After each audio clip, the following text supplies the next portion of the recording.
So in this video, we are going to learn how generative AI differs from traditional AI.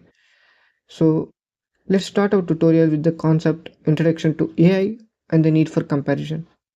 So artificial intelligence or simply AI is a broad term used to describe machines or computer programs that are able to think, learn and solve problems just like humans. Over the years, AI has developed into many different types based on what it can do. Two main types that are often compared are traditional AI and generative AI. So, even though both of them fall under the same big category of AI, they work in very different ways. Understanding the differences between them is important because it helps us know when to use which type and how each one helps us in our daily life. So, now let's see some of the goals and functions of traditional AI. So, here traditional AI is mostly focused on solving specific problems using logic, rules, and predictions. Mostly, machine learning may fall under traditional AI.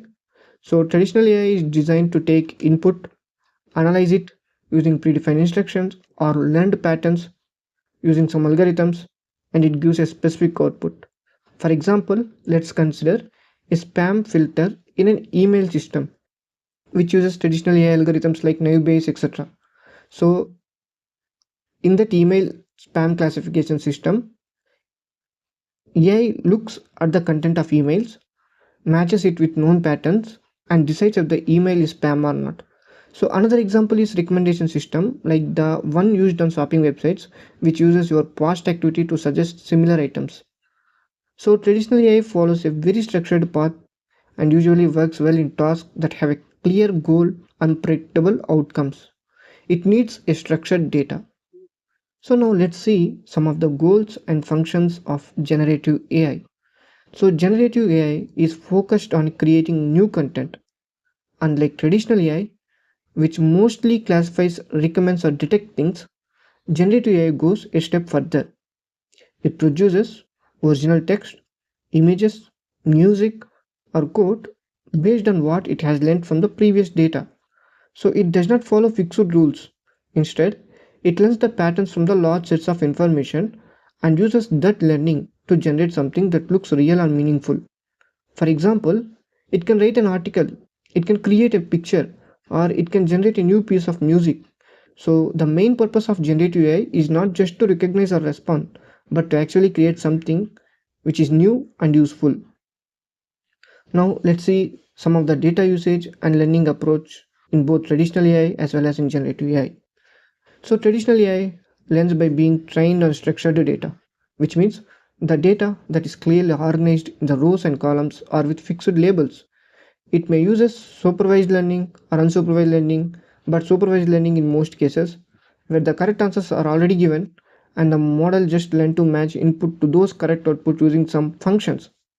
So, in contrast, generative AI often uses unstructured data, such as long articles, images, or recordings, where there is no single right answer. It mostly uses unsupervised or self supervised learning to understand the deep patterns and the relationships in the data. So, this allows it to make creative output instead of only making predictions like in traditional AI. Now, let's see output type and flexibility in both traditional AI and in generative AI. So another major difference is the type of output these systems will provide.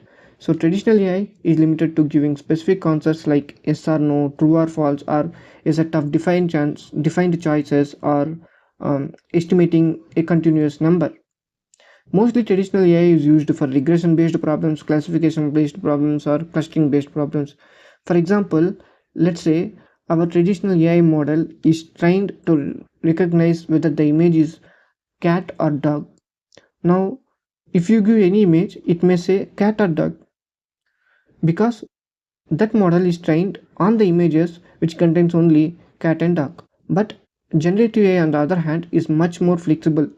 It can write a full paragraph, generate a photo of a cat that never existed or even created, uh, and also generative AI can create a conversation between you and a chatbot. So its output is often longer, more detailed, and more human like. So, this flexibility makes generative AI useful in areas like writing, designing, customer services, education, and content creation. Now let's see some of the technologies used in both traditional AI as well as in Gen AI.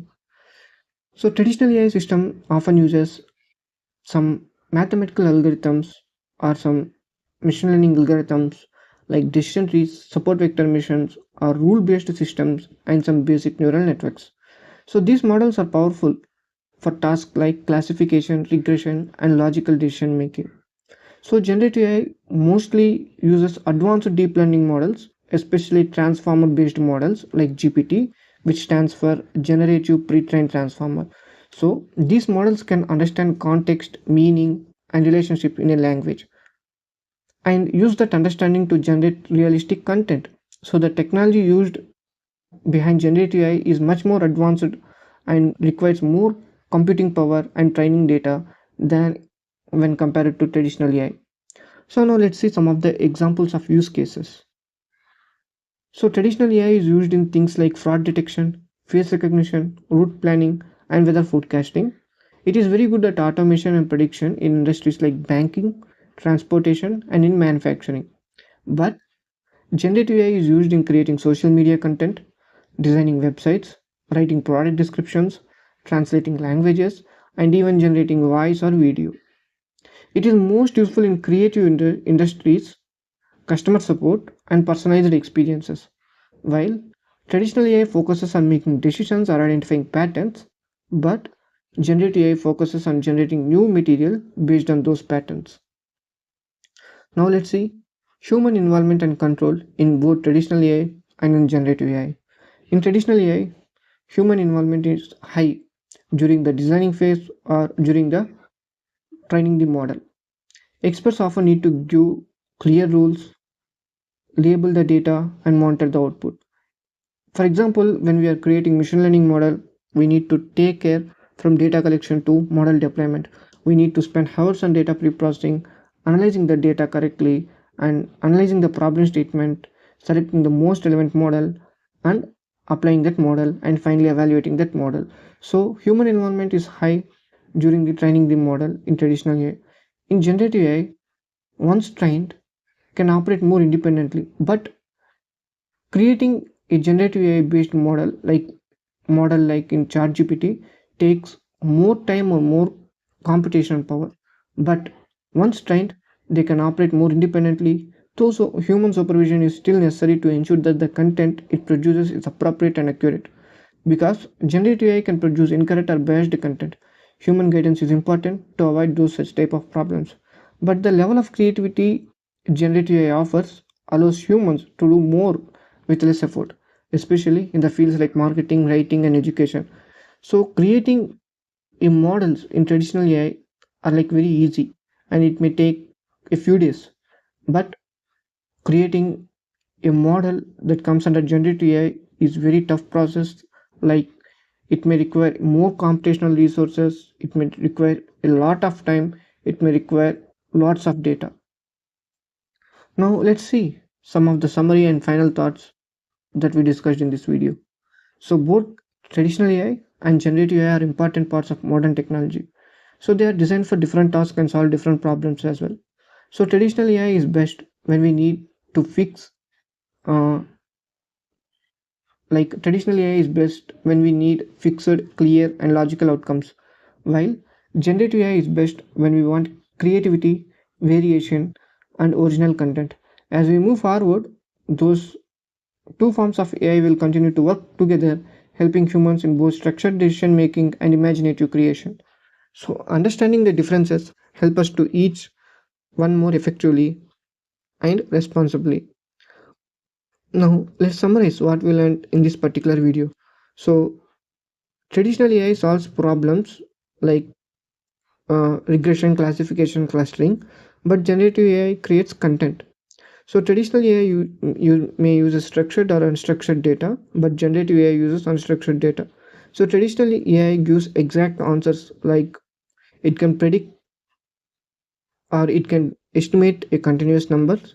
It can able to classify the things into a binary classification problem or a multi classification problem, or it may clusters the group of similar data. But generative AI gives flexible creative outputs like it can generate articles, images, etc. So traditional AI uses supervised or unsupervised learning. Mostly, in most cases, traditional AI uses supervised learning. So generative AI uses unsupervised learning or self-supervised learning. So traditional AI uses rule-based models and some machine learning models. So generative AI uses transformers and deep learning models. So traditional AI is for prediction and classification and for clustering, but generative AI is for writing, designing, and creating. So traditional AI needs more human rules. Generative AI needs more human review after the output given by an Gen AI model like ChatGPT. So in the next video, we are going to learn how generative AI will produce output that mimic the human creativity.